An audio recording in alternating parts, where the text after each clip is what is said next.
Hello, America. This is Mr. Citizen Patriot. I finally have made it here to Washington, D.C. I've been around for 17 years, born in Los Angeles in 2003. My role is to bring patriotism to a higher level in our country. My role is to wear this uniform for the sake of the men and women who wore their uniforms to be shot at, that I may be free. I didn't go to be shot at, but the least that I can do for those men and women who gave their lives for me is to wear this uniform to remind the world who they are and what they've done. And I've come also to raise the spirit of patriotism in our country, to come together, whether you're on the political right or left, it doesn't matter right now. We as a nation must come together, and what better person to help bring the nation together than a person like Mr. Citizen Patriot.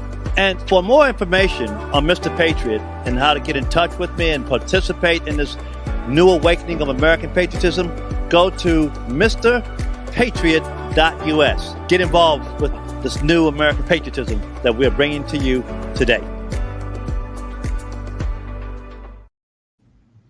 Hey everybody, how y'all doing? This is Ted. I'm the host of Your Power Weapon on urbansmartnetwork.com. Don't forget to like us, urbansmartnetwork.com. Tell your friends, put us all on your social media, because we got a lot of good things to share with you. I'm the kind of a guy, I'm very controversial out here in Los Angeles and throughout the country. And I'm kind of a, you like me, you don't. You like me or you hate me. It's not kind of in between. But most people who say they don't dig me, they never met me, never talked with me, don't know what's going on. But I'm an activist, and I'm not a do-gooder. I'm not a social service provider. What I do is I activate. I cause you to think. I make you think outside of your box, so to speak, and make you use the creative juices that God put within you, especially in difficult times such as these. So look, we're going to talk about a lot of things tonight. We have with us Keith Hardeen, my co-host. I've known Keith for a long time. The other folks are busy tonight. My regulars, they're busy. They got things to do. It's summertime and so forth. But look, this is a place nonetheless, whether they're here or not, with a great, wonderful people. You're gonna get good information from this dude and from Keith. Both of us are from Los Angeles. We are in the epicenter of a lot of what goes on in this country. And I keep kind of teasing Keith because I see him, he's a very strong Second Amendment constitutional guy, and he's into all that self-defense. He knows his business, and I call him the Brown Panther or the Brown Lion. But look, hey, come on, Keith. Let him take a look at you, brother. Keith, where you at, man? See? Yeah, I'm right here. Oh, there he is. Oh, boom, man. Don't scare me like that. I'm old school and old school. No. But vital and strong. That's right. Like an old oak tree. Yeah, the Lord is my strength. Yes, I tell you, man. The grace of God has kept me all this time. I've avoided gang life. I've avoided all of those things that I've avoided jail. I've avoided juvenile hall. Now, wait a minute. Hold up. This is interview time right here. I'm sorry, folks. I got to do this real quick. Yeah. Keith, now, I understand you grew up in South Central Los Angeles. That's right. Now, what years was that in? Was that in the last century, right? What years the last century was that? Back in the early 70s, in mid 70s. Those. That's when that gang thing started really popping off. Yeah. And PPP was hitting the neighborhood, because I remember watching y'all from the East Coast. Yeah. Well, I had, we had Tookie Williams, Raymond Washington, those guys. Who was Tookie Williams? Oh, he started the Crips. He and Raymond Washington. Well, I guess it's arguable which one actually got it going. But, I remember those guys. They used to come in the neighborhood. I didn't hang around them, but I certainly remember them. How come you didn't gravitate to dudes like that, Keith? Well, I had an upbringing. My grandparents would not allow me to, at that time, they taught me the right way to go. And I just seemed to follow it. What about your mom and dad? I never knew my father, but my mother, she died when I was 13, about that age. And I remember when Tookie used to come around the block, everybody would say, "Here come Tookie, here come Tookie." Everybody would take off and hide. Really? Why? Because Tookie was kind of wild acting? He was crazy. He was, nobody knew what he was going to do. One time. He I'm beat up sorry. a couple of bullies that used to bully us. You know, they were on the football team at Crenshaw High School. Yeah, And yeah. he came around the block one time and said, "I'm gonna get you, then I'm gonna beat you up." He told both of them, you know, and so That stopped it, huh? he took them both on, and you know, I guess he just got caught up. Yeah, there he is. There he is. That's Tookie. Yeah, he was a Yeah, mean. that's Tookie. He I beat up. knew I knew some cats who was back there with him as well, and in that gang life, and I explained to them because they never understood why black men was doing what they was doing, and I broke it down to them and I explained to them it goes all the way back to Africa, it had nothing to do with white people, and Right. it made them understand because they said, "Wow, so is that what happened to us?" I said, "Yeah, little brothers, that's what happened to y'all." But yet, ladies and gentlemen, that fellow right there, he ended up killing some folks. He robbed a 7-Eleven or something or another, and he, for whatever reason, decided to kill the cashier. And they caught him, and they put him on death row. And eventually, about 15 years ago, they executed Tookie. Keith, I wrote a letter to the LA Times because you had the black nationalists and everybody out in different ones, the black activists and civil rights people trying to save Tookie's life. All the movie stars and the hip hop, everybody trying to save Tookie's life. And so I wrote a letter to the LA Times and they published it. It was an editorial. And I said to the governor, I said, "Governor, look, hold up. Why don't you give Tookie an extended 30 days and call upon all these young black men and women out here who say they are black to speak up and give a reason for why Tookie's life should be spared. For example, if you think Tookie's life should be spared, all of y'all stop fighting with each other. Truce time. Show us something." And LA Times printed it, but nobody took it up. So yeah, man, and they said it was a brilliant idea. It will put everybody on front page. If you really cared, then let's stop all the gang banging. But anyway, Right.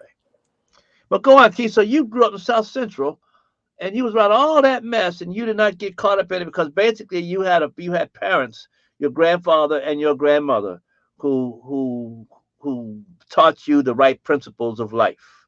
It Yep. wasn't necessarily Republican or Democrat or liberal or conservative. It was just the way they are. Yep. Definitely.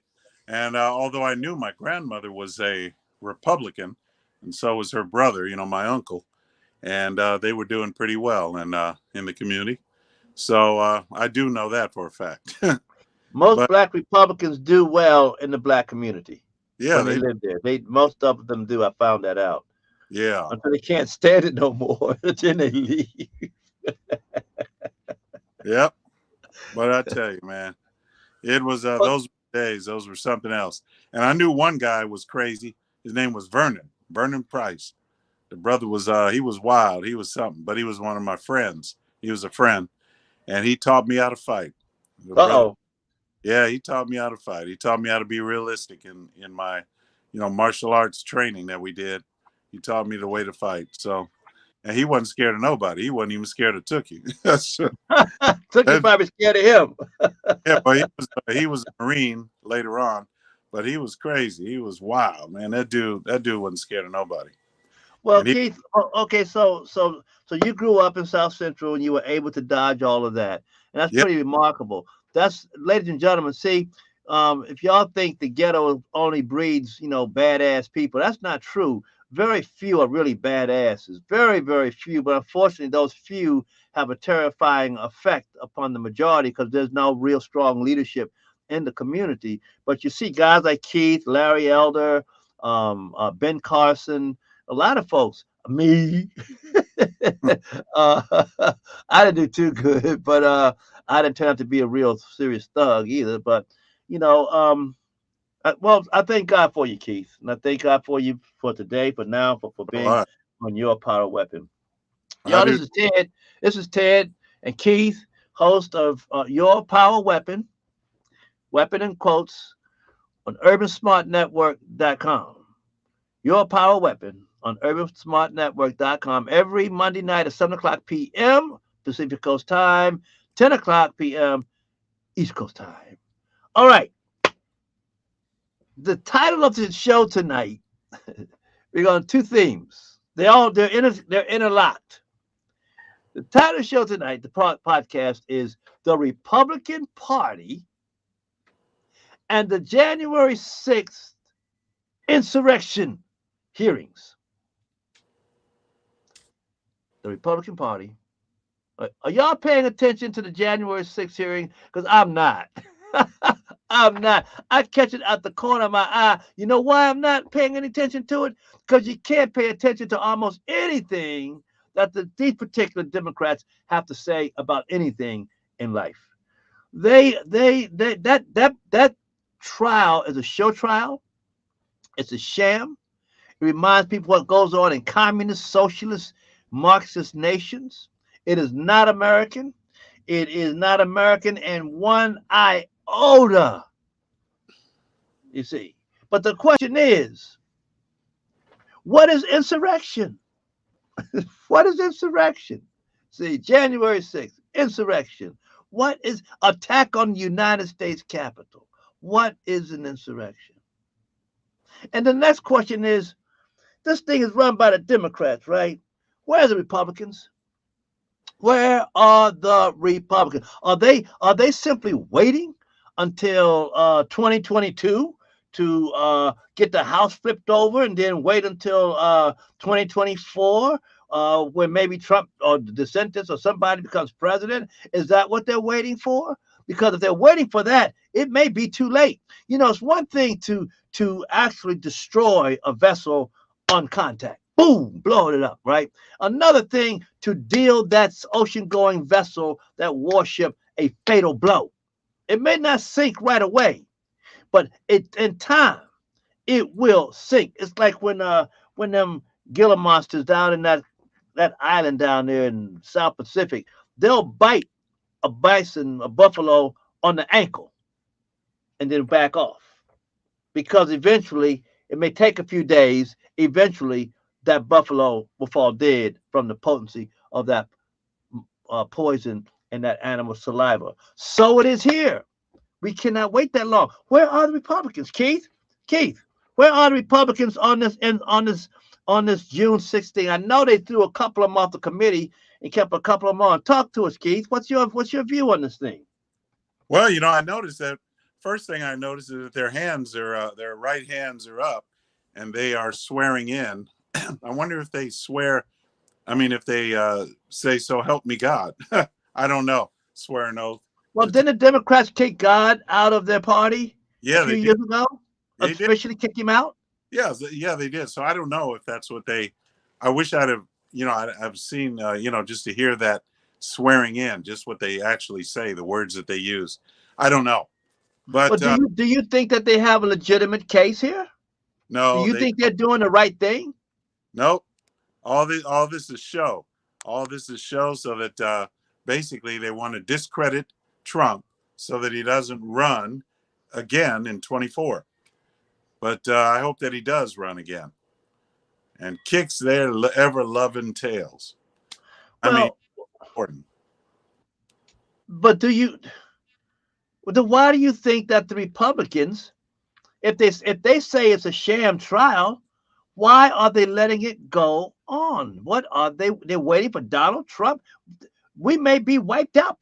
They may do irreparable damage to our country if someone doesn't put a stop to this madness. Yeah, well, you know, I only watched it one time or once or twice, and the whole time, all they did was repeat themselves over and over and over again. January 6th was a coup. January 6th was sedition. January 6th was insurrection. You know, those sort of things. That's all they kept saying. Well, you know, okay, you know what? I'm sorry. They had nothing else to go on. They have all they can do is accuse. It's like Satan who accuses the brethren constantly. But no evidence. You know, the Republican Party should know better. I'm ladies and gentlemen, I'm not upset with the January 6th sham show. I'm not really upset with them. I'm more concerned about the so-called guardians of the Republic. They call themselves Republicans. They dare to take that sacred name Because, Article 4, Section 4, ladies and gentlemen, of the U.S. Constitution says that our country, our union, is actually a Republican form of government. Okay, it's a representative body, it's not a mob. When people say our democracy, that is such blasphemy to the Constitution. Stop saying, if you say our democracy, say our republic, our republic. And our people, I lost the train of thought. Doggone it. Shoot. Oh, Republicans, they gave us chattel slave descendants, black citizens, something called the 14th Amendment. It's based on the Civil Rights Act of 1866, the 14th Amendment, right behind me here. That's in the Constitution. And it's based on the Civil Rights Act of 1866, which basically gives us our citizenship according to the Declaration of Independence, where we were left out of it. And this was brought in. And in the 14th Amendment, it actually describes what an insurrection is. And I know that the top levels of the Democratic Party, as well as the Republican Party, and scholars in this country know what I'm getting ready to tell you right now.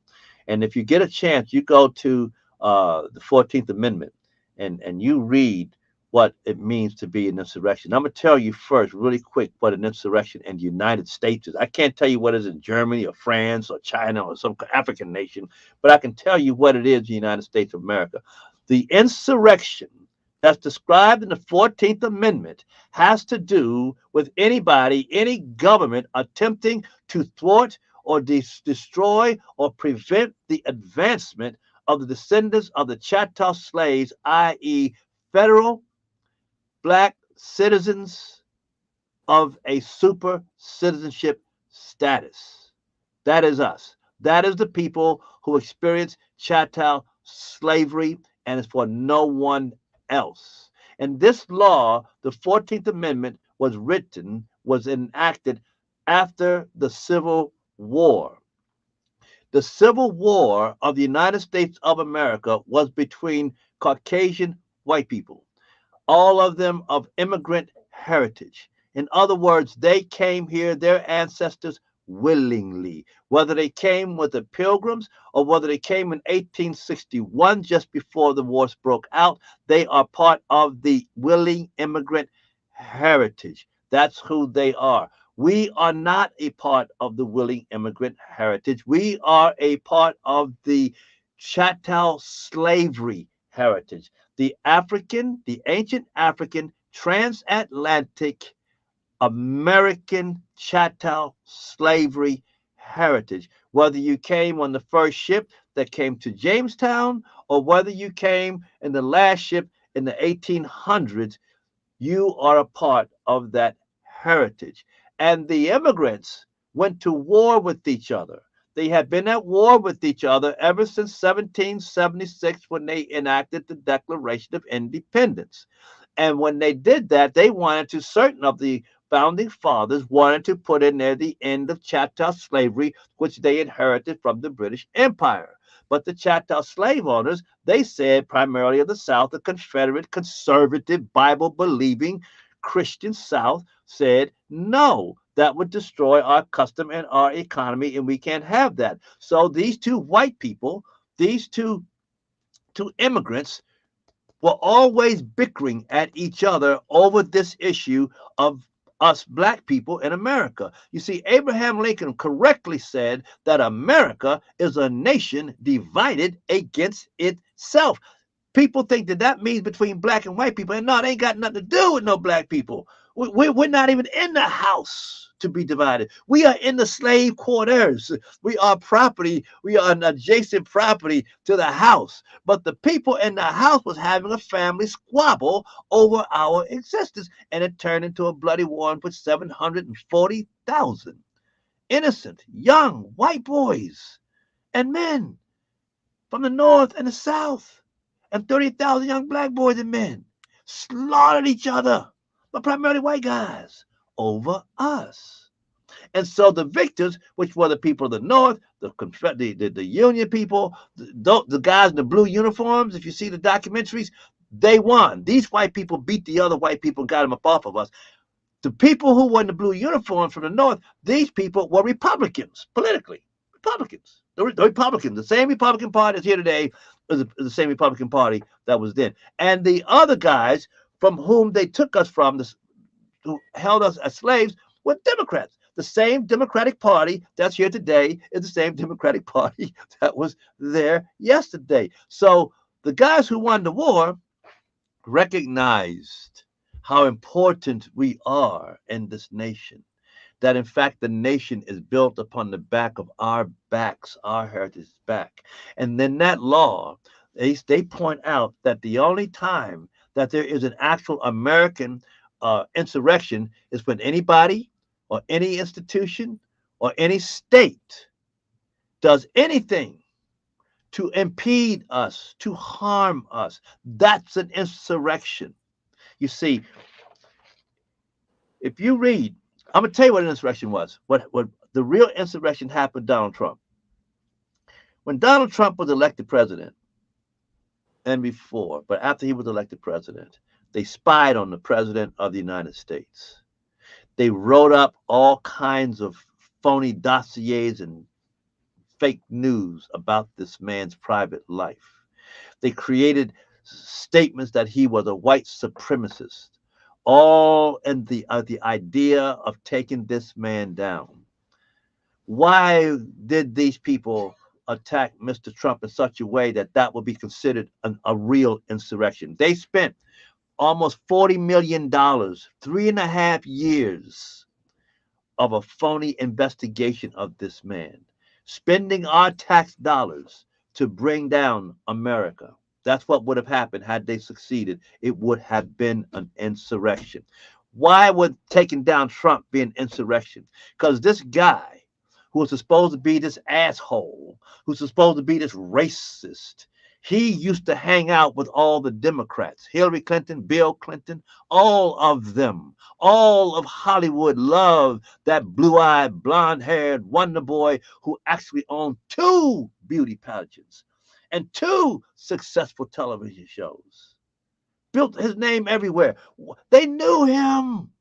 So why did they turn on Donald Trump? Because he became Republican? No. I mean, they attack all Republicans. That is a modus operandi of the Democratic Party since 1964. But why did they specifically go rabid? And they're still going rabid over this guy. Why? Because of what he said, ladies and gentlemen.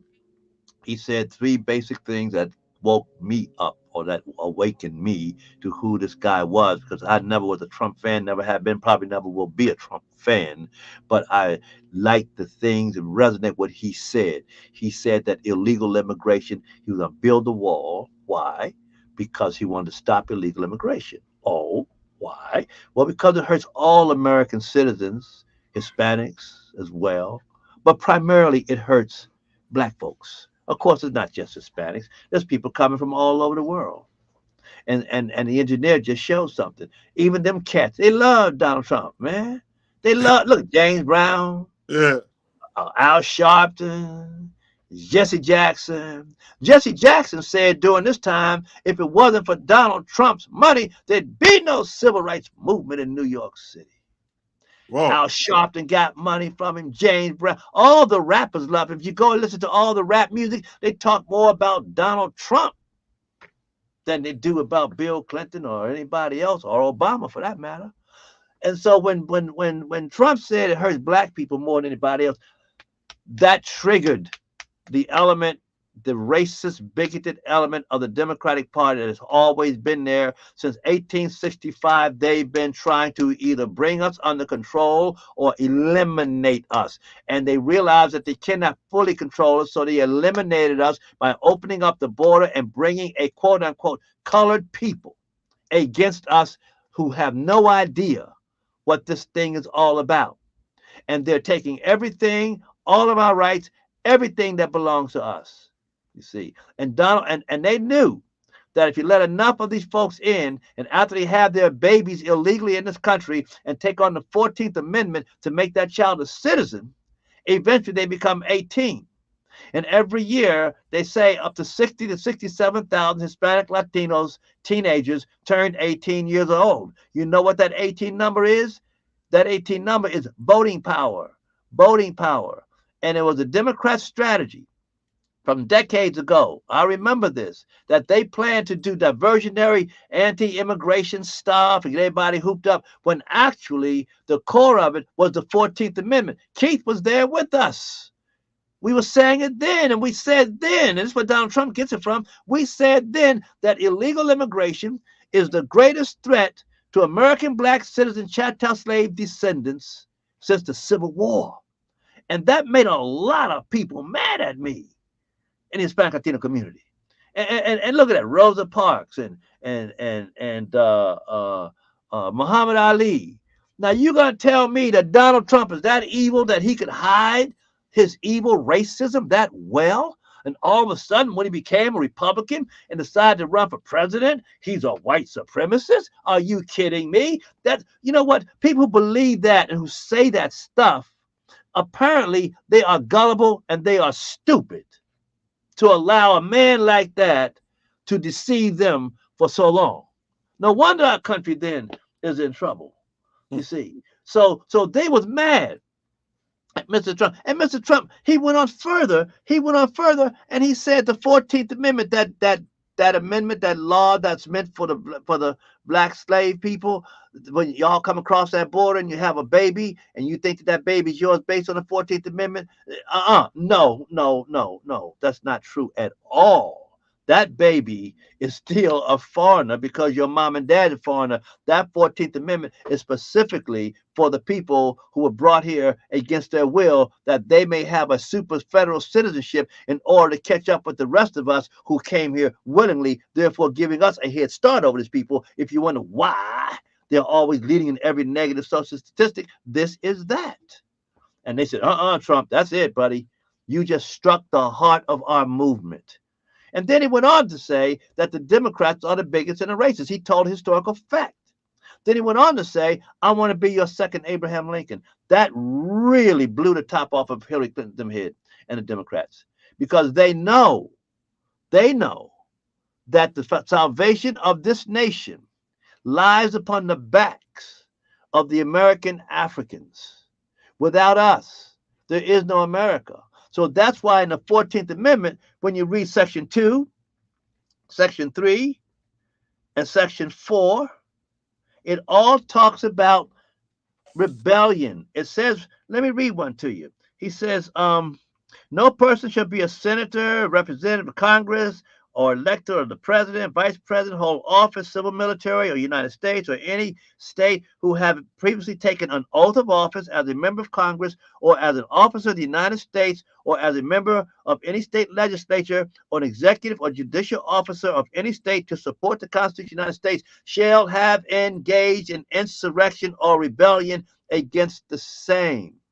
The insurrection or rebellion that they're talking about here is if anyone denies Section 1, all persons born and naturalized United States subject to the jurisdiction thereof are children of the United States, the state wherein they reside. No state shall make or enforce any law which shall abridge the privileges or immunities of citizens of the United States, nor shall any state deprive any person of life, liberty, or property without due process of law, nor deny any person within its jurisdiction the equal protection of the law. The mistreatment, the denial of our citizenship as is enjoyed by white citizens, as the Constitution says, that is insurrection. The state of California right now is in a state of insurrection. Every state that's allowing illegal aliens to come into this country is in a state of insurrection. It is the same as when South Carolina and Charleston Harbor on April the 11th, 1861, those white Christian Southern fundamental conservative Confederates fired on the Union of the United States of America to say that we will hold these people as our living human property, and we will destroy the Union in order to have it our way. Ladies and gentlemen, that was the biggest insurrection in the history of this country, and it had to do with how this nation treats black people. Read it. Read it. It's That's right. in the Constitution. That's right, Ted. I'm speaking with passion, and I don't mean to come off angry because I'm not angry. I'm just overwhelmed at how simple this all actually is and how it's been so overlooked for so long. Here it is. Here is our promissory note. And yet, the Republican leadership who wrote these laws with this understanding right now is allowing the party that held our ancestors as chattel slaves, the party that wrote segregationist, racist laws called Jim Crow and black codes against us, is allowing that same party to take a law that's meant for us and our protection, hence the nation's protection, allowing them to mock it and disdain it and cast it into the dust and stomp on it. I'm not upset with the Democrats or the socialists and the people who run that sham mock trial and got that ignorant black man up there. I forget his name right now, as their shield, their moral shield. See, black people are supporting us. That's bull defecation. Excuse my language. That's right. That's right. Also, Ted, don't forget the people being held in prison for over a year. Those American citizens, those patriots. Well, you're right, brother. I'm sorry. Go ahead. Yeah, without due process of law. And that's the same as the Fifth Amendment. The Fifth and the 14th Amendment, they both say that. So that applies to them too. You know what though? You know yeah. what though? I lay that at Donald Trump's feet. I lay it at his feet. It happened under his watch, and he should know better. Like he got this quote: "So-called birthright citizenship, which costs our country billions of dollars, is very unfair to our citizens. Will be ended one way or the other. It is not covered by the 14th Amendment because the word subject to jurisdiction thereof, many legal scholars agree. And in fact, ladies and gentlemen, my mentor who taught me this is Mr. Trump's attorney. He's the one who taught Mr. Trump this stuff. And so that's why they hate John Eastman. That's why they're trying to get John Eastman, because John Eastman knows. And John Eastman and I had some very intimate conversations on this very point about how the 14th Amendment, being the promissory note that Dr. King spoke of, is being kept from us. But that's you know what though? We're gonna switch tracks here, Keith, ladies and gentlemen. And we're gonna go somewhere else if you don't mind. This is Ted, aka Mr. Patriot, host of Your Power Weapon on urbansmartnetwork.com every Monday night at 7:00 p.m. Pacific Coast time, and every Monday night 10:00 p.m. East Coast time. All right, we're gonna see y'all now. Look, here we go. Oh, by the way, Mr. Patriot is gonna be in his first parade this Saturday coming. 4th of July parade is going to be on the 28th, but they celebrate 4th and the 28th down at Camp Pendleton, down there in Oceanside, California. He was in it once before, and he was fairly well received. So he's going to go out again this weekend. And then on July 4th, Mr. Patriot's got to do 2 parades in one day. He's done it before. He'll do it again. The Santa Monica Parade. Okay, they love him there as well because it doesn't matter, liberal, conservative. You know, he crosses all that stuff. And right after that same day, it's the Pacific Palisades Parade. So this is his busy season. And just thought I'd tell you that. Don't forget to go to MrPatriot.us, MrPatriot.us. Hey, Keith, everybody, what is today? Today, ladies and gentlemen, and I'm going to sing it for you. Juneteenth. Here you go. Happy birthday, Juneteenth. Happy birthday, Juneteenth. Happy birthday, Juneteenth. Happy birthday, Juneteenth. Now, Juneteenth is what? 2 years old, right? Now, officially? I suppose. They enacted last year, right? Something like that? Yeah. Yeah. Keith called me today. And Keith was jumping up and down doing his martial. he was doing his martial arts. He was just flailing and carrying on. And said, Keith, what's the matter with you, man? He said, Ted, are you watching the L.A. Juneteenth parade? He said, apparently it's the biggest Juneteenth parade in the United States right now. Keith, talk to us about what upsets you so much. Well, maybe it's a small thing, and I hope people don't take offense. But I just wanted to point out, as an observation, that there are many Latinos, Hispanics in the parades. Now that's fine. I don't mind. That's fine. I just wonder. Everybody's welcome, right? Everybody's welcome. Yeah, everybody's welcome. Yeah, but I'm just wondering, where are the blacks? I mean, I didn't see a whole lot of people out there watching the parade. I really didn't see. Of course, I was watching it on TV, so I don't know. Probably didn't do it justice. But, that's just my observation. That's all. Just an observation. Well, folks, Malcolm X. Malcolm X said something back in his day. He used to have those meetings on the corner there in Harlem, and he just put up his microphone, people gathered, and he just started talking.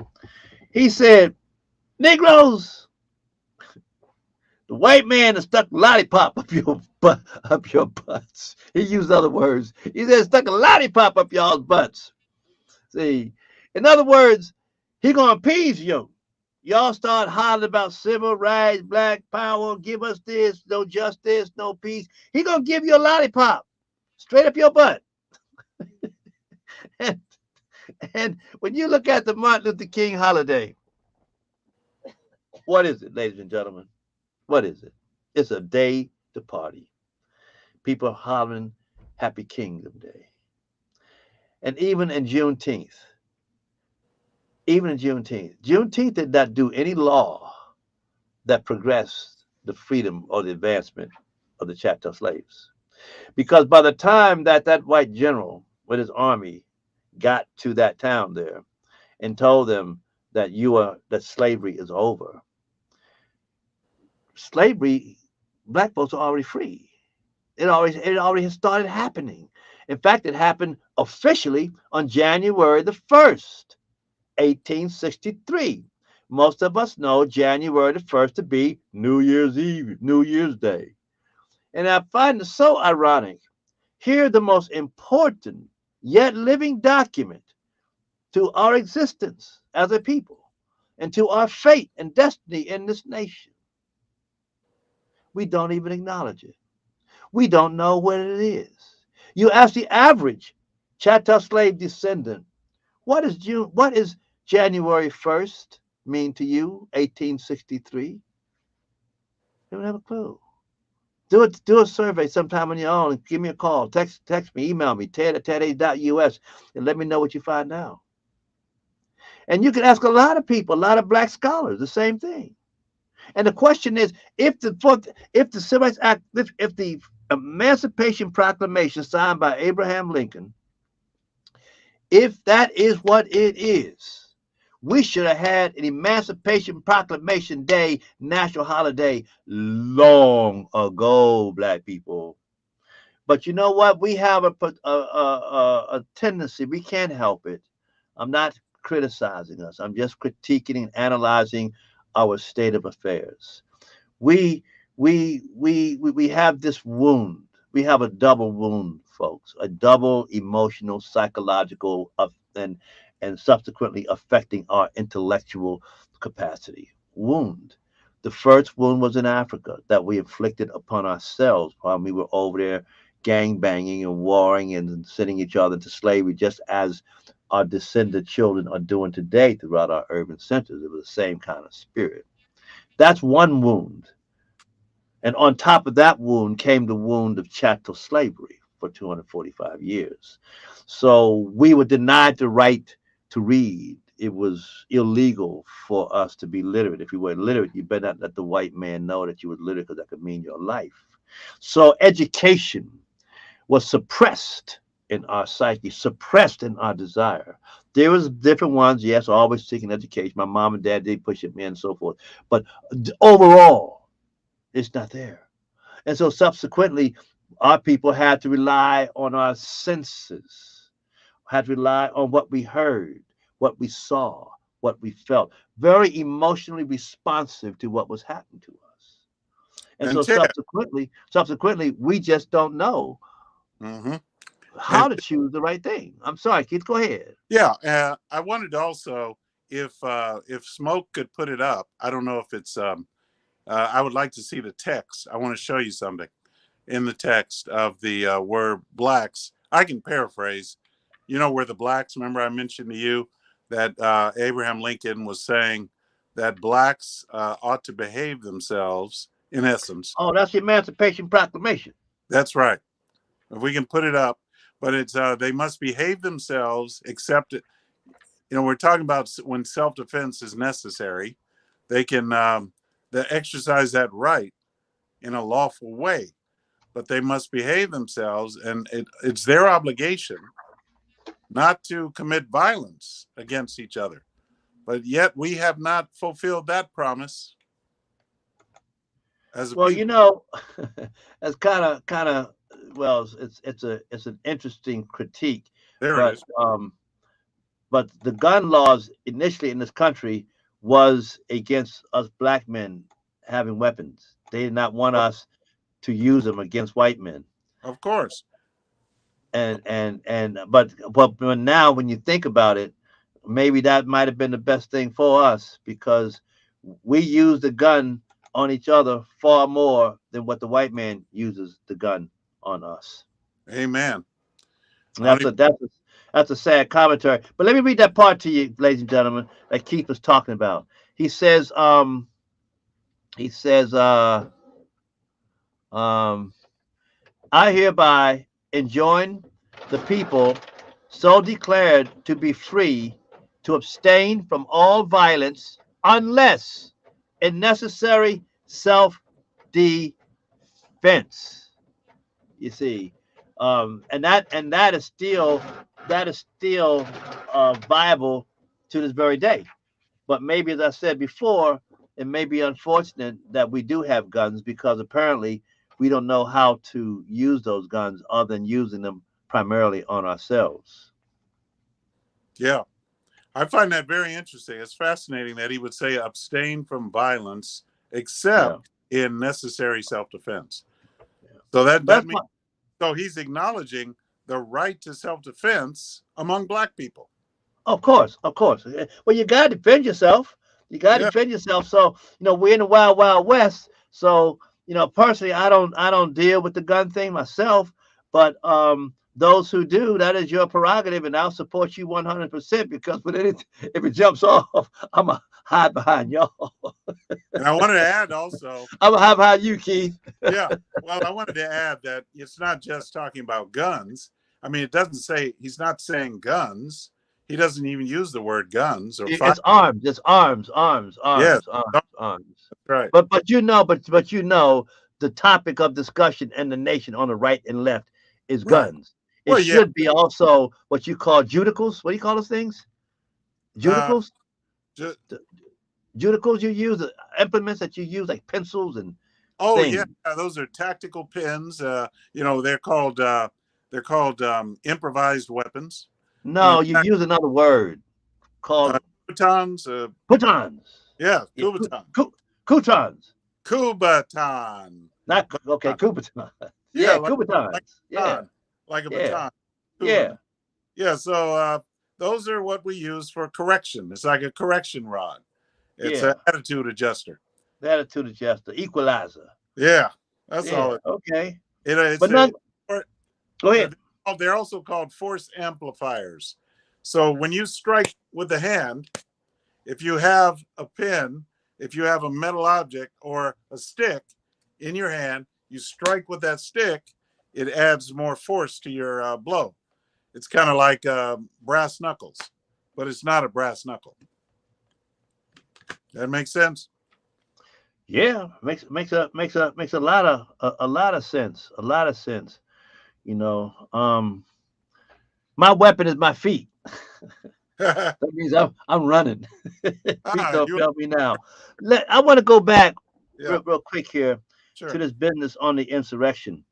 And why is it that the Republicans will not tell the truth, like this truth here in the 14th Amendment, that insurrection is actually the attack upon black folks? Because if you destroy black people, you destroy the foundation of this nation. It's a strike against everything that America stands for.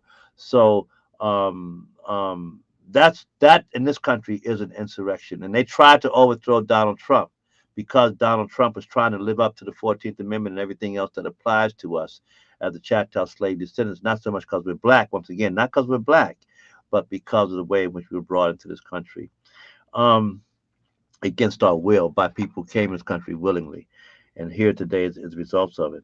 But here again in section 2, it says that anyone that has been caught in rebellion, anyone is that have engaged in insurrection or rebellion.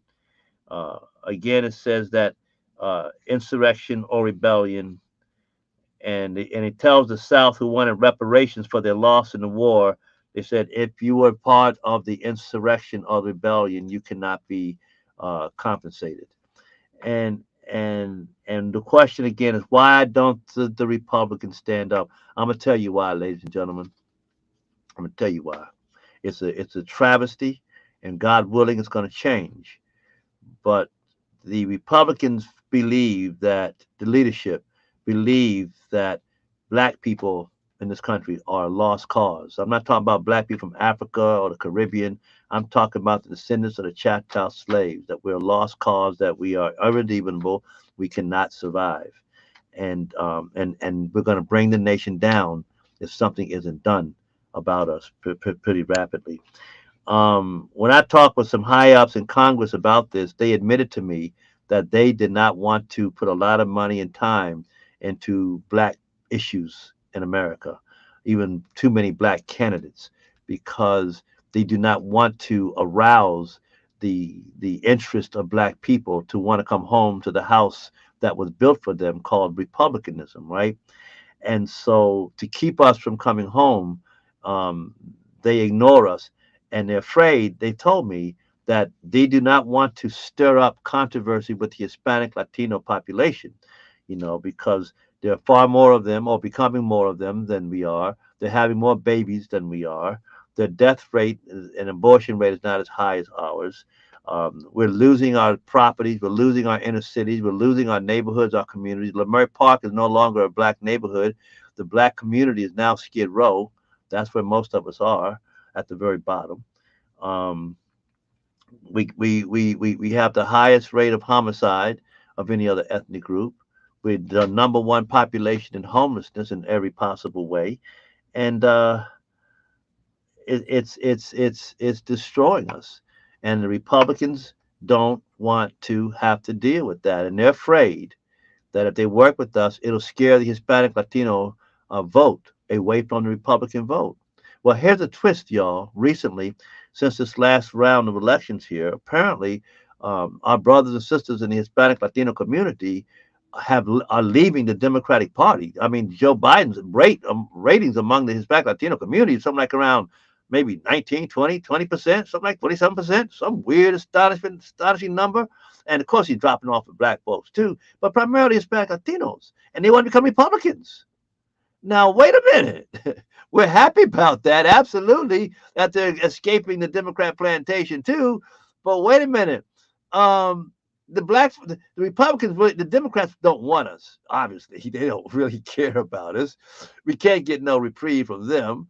And the Republicans, they don't want us. They learn from the Democrats. They don't want us either.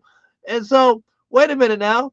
And all these people going to be voting now? And all them 18-year-olds going to be voting? Guess what, my people?